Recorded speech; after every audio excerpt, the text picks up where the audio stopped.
നമസ്കാരം. ഹായ് ശില്പീസിലേക്ക് സ്വാഗതം. ഒരു നീണ്ട ഇടവേളയ്ക്ക് ശേഷം നമ്മൾ വീണ്ടും കണ്ടുമുട്ടുകയാണ്. എന്തൊക്കെയുണ്ട് നിങ്ങളുടെ വിശേഷങ്ങൾ? എല്ലാവർക്കും സുഖമാണെന്ന് വിശ്വസിക്കുന്നു. COVID-19 പ്രശ്നങ്ങളൊക്കെ ഒരുവിധം അടങ്ങി. അപ്പോഴാണ് കോവിഡിന്റെ പുതിയ വകഭേദങ്ങൾ നമ്മളെ തേടി എത്താൻ തുടങ്ങിയത്. ആ അതിഥി നമ്മുടെ വീട്ടിലും എത്തി. വീട്ടിലെ ചെറിയ ആള് മുതൽ മുതിർന്ന ആള് വരെ ഇതിന് ബാധിച്ചു കഴിഞ്ഞു. കേരളത്തിൽ 3-ൽ 1 ഈ ഒരു പ്രശ്നമുണ്ടെന്നാണ് പറയപ്പെടുന്നത്. അപ്പോൾ നിങ്ങളുടെ വീട്ടിൽ ഈ ആൾ എത്തിയോ? ഏതായാലും എൻ്റെ വീട്ടിൽ ഇത് ബാധിച്ചു. അപ്പോൾ അതിനെ തുടർന്നുണ്ടായിട്ടുള്ള കുറച്ച് കാര്യങ്ങളാണ് ഞാൻ നിങ്ങളോട് പങ്കുവയ്ക്കുന്നത്. ഓരോരുത്തർക്കും ഓരോ ലക്ഷണങ്ങളാണ് ഇത് കാണിക്കുന്നത്. ഒരാൾക്ക് പനിയും തലവേദനയും ആണെങ്കിൽ വേറൊരാൾക്ക് പനിയും തൊണ്ടവേദനയാണ് ഉണ്ടായത്. പിന്നെ ഒരാൾക്ക് ഛർദി, അതുപോലെ നല്ല ഫീവർ. പനി എന്നൊക്കെ പറഞ്ഞിട്ടുണ്ടെങ്കിൽ സാധാ പനിയൊന്നല്ല, 104 ഡിഗ്രി ഒക്കെ പോയി. ചെറിയ കുട്ടിക്ക് 104 ഡിഗ്രിയുടെ മുകളിലൊക്കെ പോയപ്പോൾ ഞാൻ ഇത്തിരി പേടിക്കുകയൊക്കെ ചെയ്തു. സാധാരണഗതിയിൽ 104 ഡിഗ്രിയുടെ മുകളിലൊക്കെ പോയിട്ടുണ്ടെങ്കിൽ ഒരു വിറയലൊക്കെ വരും. എന്തോ ദൈവാനുഗ്രഹം കൊണ്ട് അങ്ങനെയൊന്നും ഉണ്ടായില്ല. എന്തായാലും എല്ലാവരും ഇപ്പോൾ അതിന്ന് മുക്തരായി കഴിഞ്ഞു. അപ്പൊ ഞാൻ പറയാൻ വന്നത് എന്താന്ന് വെച്ചാൽ കുറെ ലക്ഷണങ്ങൾ പലരിലും പല പോലെയാണ് ഉണ്ടായിട്ടുള്ളത്. ചില ആൾക്ക് നീരിറക്കത്തിന്റെ ലക്ഷണങ്ങളാണ് കണ്ടത്. നീരിറക്കത്തിന്റെ ലക്ഷണത്തോടു കൂടി ഒരു ഉൾപ്പനി.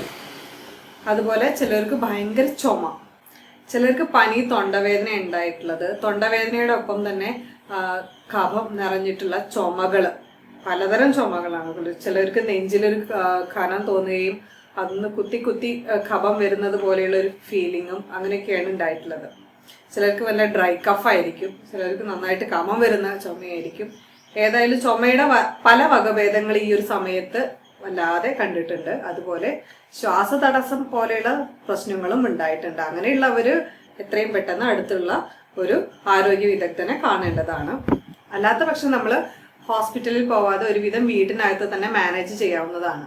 നമ്മൾ കോവിഡ് ഹോസ്പിറ്റലിൽ വിളിച്ച് ചോദിച്ചാലും അവർ വീട്ടിൽ നിന്ന് മാനേജ് ചെയ്യാൻ പറ്റുന്ന രീതിയിലുള്ളതാണെങ്കിൽ വീടെ തന്നെ വെച്ചിട്ട് മാനേജ് ചെയ്യാനാണ് പറയുന്നത്. ഈ കോവിഡ് വകഭേദത്തിന്റെ മെയിൻ ലക്ഷണം എന്ന് പറയുന്നത് ചുമയാണ്, കഫത്തോട് കൂടിയിട്ടുള്ള ചുമ. ഈ ചുമയുടെ പ്രത്യേകത എന്താന്ന് വെച്ചിട്ടുണ്ടെങ്കിൽ രാത്രി കിടന്നുറങ്ങാൻ പറ്റില്ല. രാവിലെ എണീക്കുന്ന സമയത്ത് അത്യാവശ്യം നല്ല രീതിയിൽ നമുക്ക് ചുമച്ച് കഫം പോവുകയും അതിനുശേഷം നമ്മൾ ആവി കൊള്ളുകയൊക്കെ ചെയ്യുമല്ലോ. ആവി കൊള്ളുന്ന സമയത്തും ഇതുപോലെ നന്നായിട്ട് കഫം ഇളകി പോവും. എന്നാലും ആ ചുമയുടെ കാഠിന്യം വളരെ കൂടുതൽ തന്നെ ആയിരിക്കും. ഉച്ചയോട് കൂടി ഇത്തിരി ശമനം തോന്നുമെങ്കിലും പിന്നെയും നമുക്ക് രാത്രി ആകുമ്പോഴേക്ക് ഈ ചുമ കൂടി വരുന്നതായിട്ട് കാണാൻ പറ്റും. രാത്രി ഉറങ്ങാൻ പറ്റില്ല എന്നുള്ളതാണ് മെയിൻ പ്രശ്നം. കിടന്നു കഴിഞ്ഞിട്ടുണ്ടെങ്കിൽ ഈ കഫം മുകളിലേക്ക് വന്നിട്ട് ചുമച്ച് തുപ്പാനായിട്ട് തോന്നുകയും നമ്മുടെ രാത്രിയിലെ ഉറക്കം കംപ്ലീറ്റ് ആയിട്ട് നഷ്ടപ്പെടുകയും ചെയ്യും. ഏകദേശം ഒരു 4 മണിക്ക് ശേഷമാണ് നമുക്ക് പിന്നെയും ഒന്ന് ഉറങ്ങാൻ പറ്റുള്ളൂ. അതുവരെ നമുക്ക് ഉറങ്ങാൻ ഭയങ്കര ബുദ്ധിമുട്ടായിരിക്കും. പിന്നെ 2-3 പില്ലോ ഒക്കെ വെച്ചിട്ട് നമുക്ക് ഒരു സ്ലാൻഡിങ് പോസ്റ്ററിൽ ഒരു സ്ലോപ്പ് പോലെ ആക്കിയിട്ട് അങ്ങനെ കിടന്നുറങ്ങുകയാണെങ്കിൽ കുറച്ചും കൂടി നമുക്ക് സുഖമായിട്ട് കിടക്കാൻ പറ്റും. ഇല്ലെങ്കിൽ നമുക്ക് ഉറങ്ങാനേ പറ്റില്ല. ഇത്തരം ബുദ്ധിമുട്ടുകൾ നിങ്ങൾ പലരും അനുഭവിക്കുന്നുണ്ടെന്ന് എനിക്ക് മനസ്സിലാവുന്നുണ്ട്.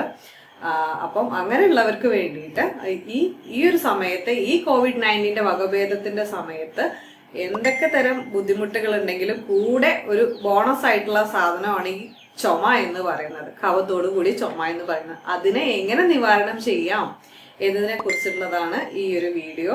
അപ്പൊ അതിന് പറ്റിയിട്ടുള്ള ഒരു നല്ലൊരു ഔഷധ കൂട്ടുമായിട്ടാണ് ഞാനിന്ന് വന്നിരിക്കുന്നത്.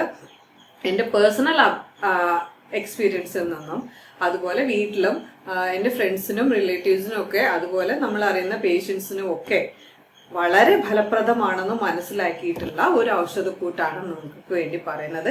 ചെറിയ കുട്ടി മുതൽ മുതിർന്ന ആൾക്കാർക്ക് വരെ ഇത് കഴിക്കാവുന്നതാണ്. നമ്മളെ വീട്ടിൽ തന്നെ, അടുക്കളയിൽ തന്നെ കിട്ടുന്ന സാധനങ്ങൾ ഉപയോഗിച്ചിട്ട് ഉണ്ടാക്കുന്ന ഏറ്റവും നല്ലൊരു ഔഷധക്കൂട്ടതാണ്.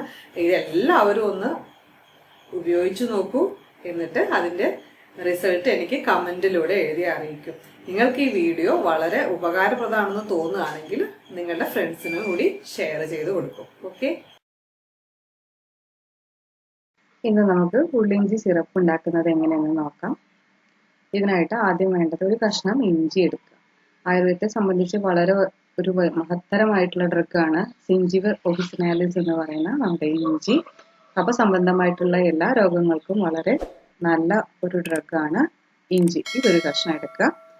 പിന്നെ നമുക്ക് വേണ്ടത് ഒരു 4-5 ചെറിയ ഉള്ളിയാണ്. ചെറിയ ഉള്ളി, ഷാലറ്റ്സ് എന്ന് പറയുന്നത് ചെറിയ ഉള്ളി, അലിയം സെപ്പ എന്ന ശാസ്ത്രനാമത്തോട് കൂടിയ ഇത് രക്തപിത്തഹരം പ്രോപ്പർട്ടിയുള്ള ഒരു മരുന്നാണ് ആയുർവേദത്തെ സംബന്ധിച്ചിടത്തോളം.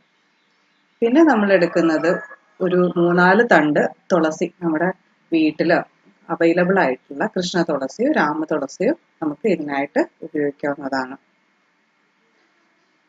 ഈ 3 ഡ്രഗിന്റെ കൂടെ നമ്മൾ അടുത്ത് ചേർക്കുന്നത് ഒരു കഷ്ണം ശർക്കരയാണ്. കരിപ്പെട്ടി കിട്ടുവാണെങ്കിൽ അത് നിങ്ങൾക്ക് ഉപയോഗിക്കാം. അതായിരിക്കും കുറച്ചും കൂടി വളരെ ഉപകാരമായിട്ടുള്ളത്.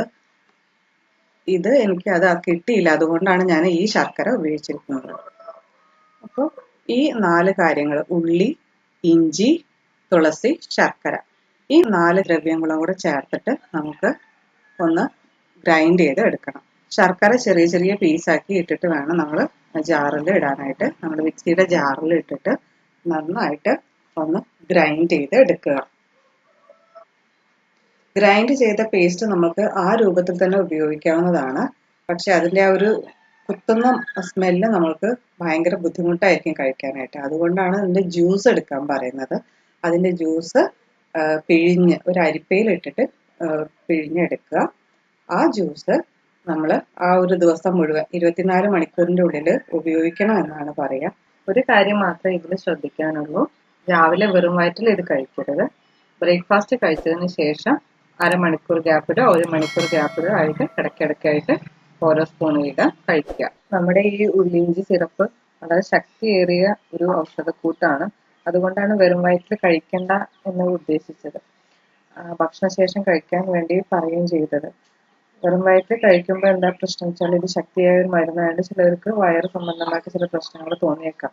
പിന്നെ എല്ലാവർക്കും വളരെ കോമൺ ആയിട്ടുള്ള ഒന്നാണല്ലോ അസിഡിറ്റിയും ഗ്യാസ് ട്രബിളും തുടങ്ങിയ കാര്യങ്ങളൊക്കെ. അപ്പോൾ അങ്ങനെയുള്ളവർക്ക് അത് പ്രത്യേകിച്ചും ഒരു ബുദ്ധിമുട്ടുണ്ടാക്കും. അപ്പോൾ ഇങ്ങനെ പ്രശ്നമുള്ളവർക്കും ഇല്ലാത്തവർക്കും രാവിലെ ബ്രേക്ക്ഫാസ്റ്റ് കഴിച്ചതിന് ശേഷം ഇത് കഴിക്കുകയാണെങ്കിൽ ഒരു പ്രോബ്ലം ഉണ്ടാവില്ല. നമ്മുടെ ഈ ഒരു കഫ സംബന്ധമായിട്ടുള്ള പ്രശ്നങ്ങൾ ഒക്കെ ഒന്ന് സബ്സൈഡ് ചെയ്യുന്നത് വരെ, അതിന് നല്ലൊരു ശമനം കാണുന്നത് വരെ ഈ മരുന്ന് നിങ്ങൾക്ക് കണ്ടിന്യൂ ചെയ്യാവുന്നതാണ്. അപ്പോൾ നമ്മുടെ ഫ്രണ്ട്സ് എല്ലാവരും ഇത് കണ്ടുല്ലോ, ഈ ഒരു ഉള്ളിഞ്ചി കൂട്ട് എല്ലാവരും കണ്ടില്ലേ. ഇനി അത് നിങ്ങൾ ഇങ്ങനെ പ്രശ്നങ്ങൾ നേരിടുന്നുണ്ടെങ്കിൽ ഒന്ന് കഴിച്ചു നോക്കൂ. എന്നിട്ട് എന്താണ് അതിൻ്റെ ഒരു റിസൾട്ട് എന്നുള്ളത് എന്നായിട്ട് പങ്കുവയ്ക്കും. ഓക്കെ, നന്ദി, നമസ്കാരം.